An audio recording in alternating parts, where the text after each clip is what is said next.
Olá, estamos aqui mais uma vez com o programa Palavra e Família. Eu sou a Carol. Sou Davi.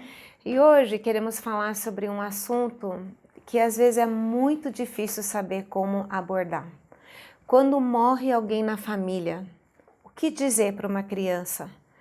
Como explicar para eles o que devemos falar, o quanto devemos falar? Eles deveriam participar do velório ou não? Como tratar desse assunto? Toda família passa por isso. Um vovô, uma avó, talvez um tio, talvez alguém mais próximo da família. O ano passado nós perdemos, nos últimos 14 meses, uma netinha que morava conosco e o meu pai também.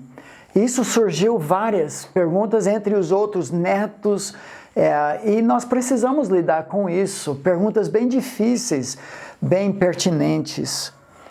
Na nossa cultura, nós tendemos a higienizar a morte. Nós escondemos a morte. Os nossos velhos muitas vezes ficam em asilos, morrem lá ou no hospital. Os médicos não falam a verdade para a pessoa que está prestes a falecer.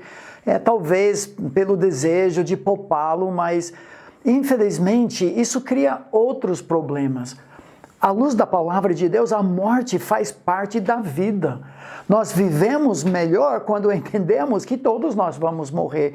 E o livro de Eclesiastes até fala sobre isso. É melhor ir para um culto fúnebre do que para um churrasco de aniversário.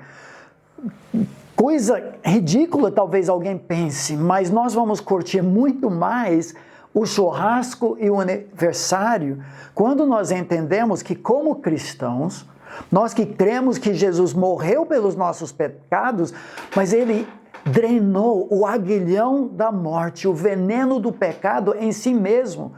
Jesus matou a morte. Hebreus capítulo 2 fala sobre o medo da morte que pairava sobre todos nós.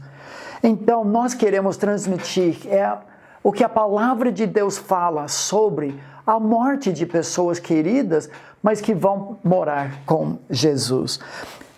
As crianças têm dúvidas que às vezes nós nem imaginamos. Sim, quando nós perdemos a nossa netinha, a Radassa, tinha muitos primos que eram bem achegados a ela, que brincavam muito com ela. E foi interessante ver as dúvidas que as crianças menores tinham. Tipo, a Radassa não vai ter medo no céu? Ela não conhece ninguém lá. Ou quem vai pôr a Radassa para dormir? Eles começavam a pensar nos momentos importantes da vida deles e ficavam imaginando como seria isso num lugar onde você não conhece ninguém. Então, muitas vezes precisamos parar e pensar como uma criança está pensando para tirar esse medo, essa preocupação e tentar responder a dúvida delas. 1 Coríntios capítulo 15, versículo 26 diz assim: o último inimigo a ser destruído é a morte. Esse é um velório que eu não quero perder. O culto fúnebre da morte nunca mais existirá, como diz Apocalipse 21, versículo 4. Tudo isso, o que nós queremos fazer é transmitir esperança para a criança. Não uma esperança falsa de pessoas que se nós não sabemos se conheciam a Jesus ou não, mas à luz da palavra de Deus, transmitir a esperança que nós temos sobre a morte da morte e que nós estaremos eternamente com Jesus. Uma das maneiras de fazer isso é através de analogias, que a criança vai entender o que Jesus fazia através de parábolas. Nós temos nas próprias Escrituras a analogia da semente. Jesus fala sobre a semente que tem que morrer para depois renascer e frutificar. A nossa vida, em parte, é assim. A Bíblia usa essa analogia. Tem outra? Sim, outra maneira é pensar como se o céu fosse a maternidade celestial. Então, a pessoa morreu aqui. Não está viva mais aqui na terra, mas ela nasceu lá no céu. Então imagine os avós, os tios, os irmãos esperando lá fora do hospital, esperando o médico chegar e falar, nasceu. E a alegria que a gente sente quando sabe que nasceu o neto, o irmãozinho. E é assim no céu, os anjos, as pessoas que já foram, a pessoa nasceu, chegou lá, então a alegria que tem lá no céu. Eu gosto de pensar que pela primeira vez na nossa história, a música Parabéns para você, nesta data querida, muitas felicidades, muitos anos de vida com Deus ao seu lado, nesse novo porvir, que a vida lhe seja um eterno sorrir. E isso vai ser verdade pela primeira vez. Sim. E outra coisa que, por mais que doa, porque as saudades realmente dói, a gente sente muita falta da pessoa que foi antes, mas podemos lembrar, será que se eu pudesse, eu chamaria de volta, sabendo o que ela tem lá no céu, e como as coisas são aqui, seria muito egoísmo da minha parte. Seria como se alguém fosse passar férias lá na Disney e tá curtindo, tá realmente aproveitando. Não, e eu vou chamar de volta. Ei, você precisa vir para cá limpar banheiro. Faz sentido uma coisa dessas? Não faz.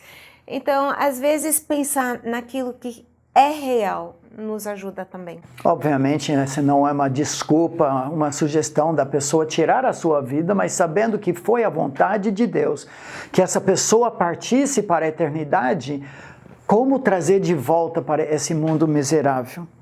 Bom, talvez a última pergunta complicada. Devemos deixar a criança assistir o culto fúnebre, ir para o velório, ver vovô, vovó dentro do caixão? Alguma palavra sobre isso? Precisamos ter muita sensibilidade e cada criança é diferente. Então tem umas que você já sabe que elas vão ter pesadelo, elas vão lutar muito com isso, então precisamos ser sensíveis a isso. E outra criança não, ela precisa disso para conseguir fechar um capítulo. Então nós como pais precisamos pedir muita sabedoria a Deus para saber como lidar com a personalidade, maturidade, idade da criança para tomar uma decisão correta. Mais uma vez, essa é uma oportunidade fantástica para ministrarmos as boas novas do Evangelho para os nossos filhos, para outras pessoas.